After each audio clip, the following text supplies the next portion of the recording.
Hi folks, I'm Andy from BlackJack Legacy and you're watching This Week in Wargaming, the weekly show that keeps you up to speed with the headlines of wargaming happenings so you have more time to hobby. This week we're getting dusty in the Ash Wastes, readying up for Halloween with some ghoulish goings on, and we pay a visit to some ladies of the night. No, not like that. I'm a married man, I'll have you know. First up, let's pay a visit to the good folks at Warcradle Studios, who this week announced a new starter set for their seafaring naval game, Dystopia Wars. Named Fortune and Glory, this third starter set for the game sees two forces for the Union and the Sultanate, and is a perfect way to get new players started into the game, or it can also be used as a way to expand your current collection. Now you might be looking at this set and saying, but BlackJack, you fine fellow of a man, I thought you said this was a naval game, and yet these are nearly all flying thingamajigs. Well as being a person of impeccable taste, you'd also be completely right. Dystopia Wars also handles aerial combat over the seas too, and this set not only includes a whole host of flying machines, but also offers players who already have their factions two mercenary fleets that work great out of the box, but are also especially useful to hire as support for any of your pre-existing fleets from all 8 of the factions. A couple of the standout pieces for me are the Excelsior class heavy air cruiser, which interestingly can be built in one of 3 ways, and the Lyceum class aerial dreadnought. This set contains all of the cards, tokens, dice and measuring widgets you'll need to start playing and will be available to get your hands on in October. Also launching at the same time is a nifty box containing a bunch of iceberg and glacier terrain to make your games of Dystopia Wars both more fun and a little prettier.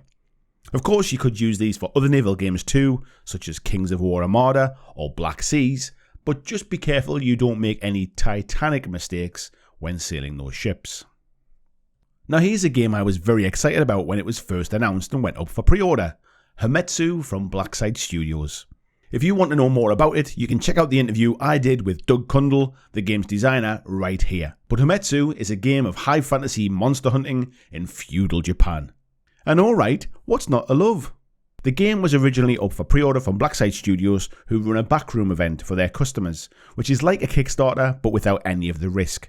And now it's available for everyone else at retail. I remember seeing these stunning minis when the game was first announced, and I fell in love with them immediately. The game can be played both solo and cooperatively, and sees you and your friends taking on the roles of hunters who are trained to battle the Oni demons and mythical creatures let loose by the Cataclysm. The game just looks stunning.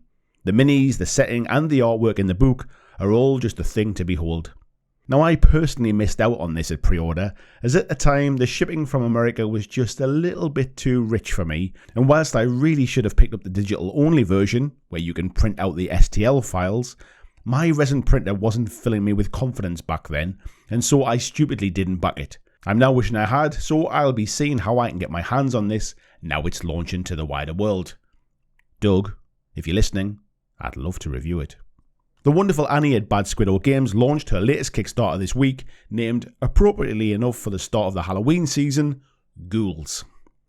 Running from the 27th of September to Sunday the 8th of October, this crowdfunding campaign is a bit of a passion project. Annie loves ghouls, so she got some sculpted, and now you can have them too. Scaled at 28mm, these fiendish folks will fit horrifically into many different game systems, or will just be frightfully fun to paint up.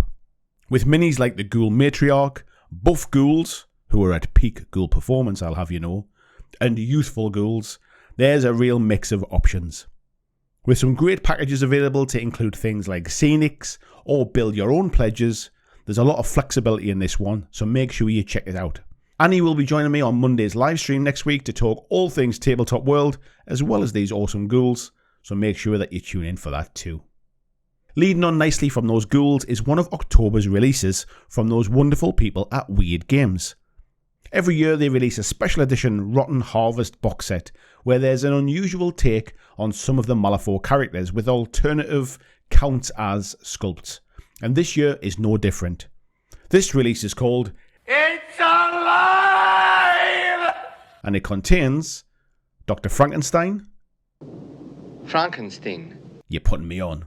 No, it's pronounced Frankenstein. The Bride. The Misfits. Ego.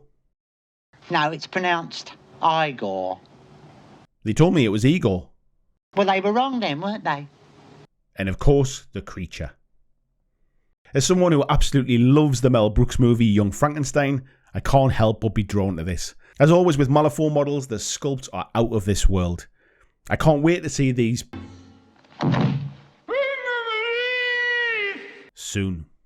Next in the list are these Venetian wonders from TT Combat's fantastic game Carnivàlia.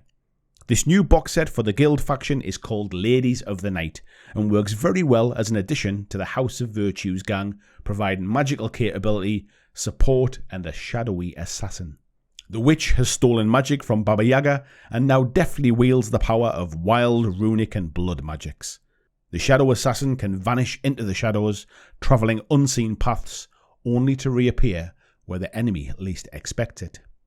A pair of blooded are used as fuel for the magics the ladies cast, leaving them bloody and broken.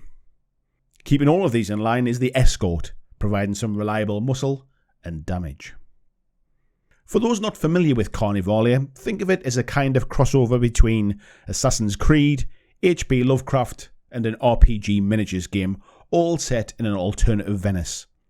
It has a fantastic setting and TT Combat makes some beautiful terrain to really make this game stand out on the tabletop. It also has one of the best value starter sets out there, but let's talk about that in a future video. These models will be on sale by the time you're watching this, so go check them out. Remember, there'll be links for everything you've seen today in the video's description. Lastly, I wanted to show the latest releases for Necromunda by Games Workshop. Now, whilst not a game I personally play, I can't help but love the setting and the style that GW have taken with this game, and these latest releases are no different. Starting with the Arachnica Ash Jumpers, I think these might be some of my favourite models that GW have released in some time. I spoke a lot on Monday's livestream about how I'd love to see this kind of thing breaking into 40k and giving some variety to Space Marines, and I still stand by that. Along with the Lady of Ash, I'd love to see these being utilised in some way to give some variety to the power armour clad soldiers. You can check out my thoughts on why I just can't get excited for more Space Marines here. The Terror's Shadow is a phenomenal sculpt, and I think they've really hit it out of the park with this one too. Also launching at the same time is some new Ash Wastes outpost terrain, and I think it looks amazing. As I said, I don't play Necromunda, but I am looking at this set to see where I can use it in the games that I do play. If you can think of any games this would work well with, let me know in your suggestions down in the comments.